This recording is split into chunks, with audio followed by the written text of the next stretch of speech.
నమస్తే మామ. ఈరోజు మ్యాచ్ చూసారా లేదా? ఇవాళ వాంకడే స్టేడియంలో మనం చూసింది మ్యాచ్ కాదు మామ, అది ఒక ప్రతీకారం. 2022లో అడిలైడ్లో మనల్ని 10 వికెట్లతో కొట్టి ఏడిపించిన బట్లర్ సేనాకి ఇవాళ మనోళ్ళు షాక్ ట్రీట్మెంట్ ఇచ్చారు. అసలు ఏమన్నా మ్యాచా మామ, 253 రన్లు కొట్టి ఇంగ్లాండ్ని వాళ్ళ ఇంటికి పంపించేసాం ఖాళీ.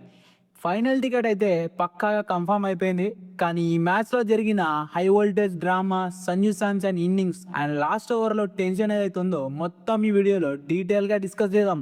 స్కిప్ చేయకుండా చూడండి, ఎందుకంటే మనం ఆల్రెడీ ఫైనల్స్కి వెళ్ళిపోయాం మామ. ముందుగా ఫస్ట్ ఇన్నింగ్స్ గురించి మాట్లాడదాం మామ. టాస్ ఓడిపోయి బ్యాటింగ్కి వచ్చిన మన టీమిండియా మొదటి నుంచే క్లియర్ అటాకింగ్ ఇంటెన్షన్ అని అందరికీ చూపించింది. ద డిస్ట్రక్షన్ అంటే ఏంటో స్పెల్లింగ్తో సహా రాసి చూపించింది. ఓపెనింగ్ విషయానికి వస్తే అభిషేక్ శర్మ అండ్ సంజు శాంసన్ ఇద్దరు ఓపెనింగ్కి వచ్చిర్రు. స్టార్టింగ్ నుంచి అటాక్ చేయడం మొదలుపెట్టిర్రు. కాకపోతే అభిషేక్ శర్మ 2 ఓవర్లోనే అవుట్ అయిపోయిండు. ఎప్పుడైతే ఇషాన్ కిషన్ వచ్చిండో అప్పటి నుంచి బీభత్సమైన పార్ట్నర్షిప్ స్టార్ట్ అయింది. దగ్గర దగ్గర 97 రన్ల పార్ట్నర్షిప్ మామ. అందులో సంజు శాంసన్ అయితే 89 రన్లు 42 బాల్లల్లో 7 సిక్స్లు 8 ఫోర్లు. జాఫ్రా ఆర్చర్ని 4 సిక్స్లు కొట్టిండు. మనం మాట్లాడుకున్నాం కదా, జాఫ్రా ఆర్చర్ చాలాసార్లు అవుట్ చేసిన సంజీవ్ అని. అదే జాఫ్రా ఆర్చర్ని 4 సిక్స్లు పరిగెత్తించి కొట్టిండు. అందరూ ఇన్నాళ్ళు మనం సంజుని ఎందుకురా పక్కన పెట్టాం అనుకునేలా ప్రతి ఇండియన్కి అనిపించేలా చేసింది మామ, మామూలు కాదు. అండ్ మిడిల్ ఆర్ విషయానికి వస్తే శివం దుబే అండ్ హార్దిక్ పాండ్యా మామూలు సపోర్ట్ ఇవ్వలేదు. ఫినిషింగ్ అయితే తోపు చేసేసారు. ఇండియాకి T20 వరల్డ్ కప్ నాకౌట్స్లో హైయెస్ట్ స్కోర్ ఇదే, 253/7.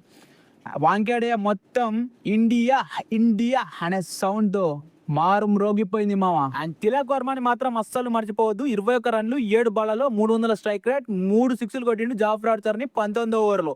ఈ సూపర్ ఫినిషింగ్ టచ్ వల్లనే మనకు అంత పెద్ద స్కోర్ వచ్చింది. అండ్ ఇంగ్లాండ్ బౌలింగ్ విషయానికి వస్తే ఇంగ్లాండ్ బౌలర్స్కి వాళ్ళు ఒక పెద్ద నైట్ మేర్ అనే చెప్పాలి. అండ్ వాళ్ళ బౌలర్స్ ఈ రోజుని కళ్ళు మూసుకొని మర్చిపోవచ్చు. ఎందుకంటే వాళ్ళ పేస్ హెడ్ని జాఫ్రా ఆర్చర్ని మన వాళ్ళు పిచ్చ కొట్టుడు కొట్టారు. అంటే మిగతా వాళ్ళ పరిస్థితి మీరే అర్థం చేసుకోవచ్చు. జాఫ్రా ఆర్చర్ ఏకంగా 61 పరుగులు ఇచ్చిండు. అసలు మామూలు కొట్టలేదు అతన్ని. అండ్ ఏ ఒక్క బౌలర్ కూడా 10 బిలో ఎకనమీ లేరు, అందరు కూడా 10 ఎబో ఎకనమీ ఉన్నారు. శామ్ కరణ్ మనం సైలెంట్ చేస్తా అన్నాడు, సైలెంట్ అయిపోయాడు. 53 రన్లు ఇచ్చిండు. ఓవరాల్గా డామినేషన్ అంతా మనోలేదే ఫస్ట్ ఇన్నింగ్స్లో. అండ్ సెకండ్ ఇన్నింగ్స్ విషయానికి వస్తే ఇంగ్లాండ్ చేస్ మనం 254 కొట్టినాం కాబట్టి ఇది ఇంగ్లాండ్కి మిషన్ ఇంపాసిబుల్ అని అందరం అనుకున్నాం. కాకపోతే వాళ్ళు అస్సలు తగ్గలేదు మామ. వాళ్ళకి అస్సలు మంచి స్టార్ట్ రాలేదు.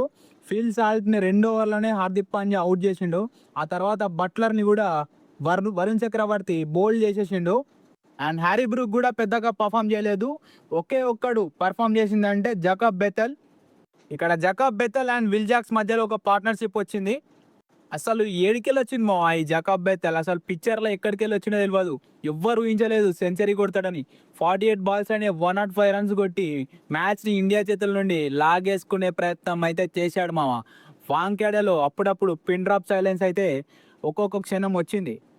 ఎప్పుడైతే విల్ జాక్స్ అవుట్ అయ్యాడో శామ్ కరణ్ కానీ మిగతా బ్యాట్స్మెన్ ఎవ్వరు కూడా జాకబ్ బెథెల్కి అంత సపోర్ట్ చేయలేదు. ఒక్కడే పోరాడాడు. లాస్ట్కి మనకు కలిసి వచ్చి లక్కీగా రన్అట్ అయ్యాడు. కానీ 100% 22 ఏళ్ళ కుర్రాడు ఇంత బాగా ఆడాడంటే మనం మెచ్చుకోవాల్సిందే. అండ్ ఇండియా బౌలింగ్ విషయానికి వస్తే మన బౌలర్స్ని కూడా వాళ్ళు బాగానే కొట్టారు మామ. ఒకే ఒక్క బౌలర్ ఎవరు డిఫరెన్స్ అంటే అది జస్ప్రీత్ బుమ్రా.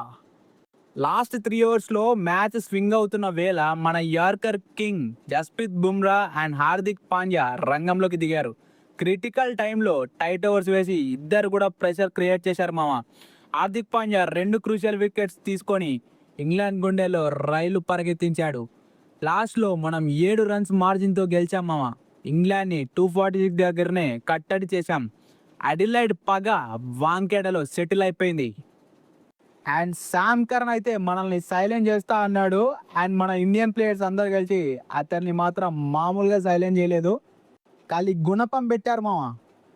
అండ్ మామ ఫైనల్గా మనమైతే ఫైనల్స్లోకి ఎంటర్ అయిపోయాం.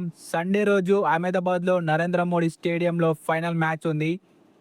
ఫైనల్ అయితే న్యూజిలాండ్తో మామ. ఇదే ఫామ్ మనం అక్కడ కూడా కొనసాగిస్తే రెండోసారి లైన్గా కప్పు కొట్టడం అయితే ఖాయం. కానీ న్యూజిలాండ్ అంటే మనకి ఎప్పుడు భయమే. కానీ ఈసారి మనం ఛాంపియన్స్ అవ్వాలనే కోరుకుందాం. మీరేమనుకుంటున్నారు? సంజు శాంసన్ ఫైనల్లో కూడా రెచ్చిపోతాడా? నేనైతే పక్కా ఫైనల్లో కూడా బిగ్ ఇన్నింగ్సే కొడతాడు అనుకుంటున్నా.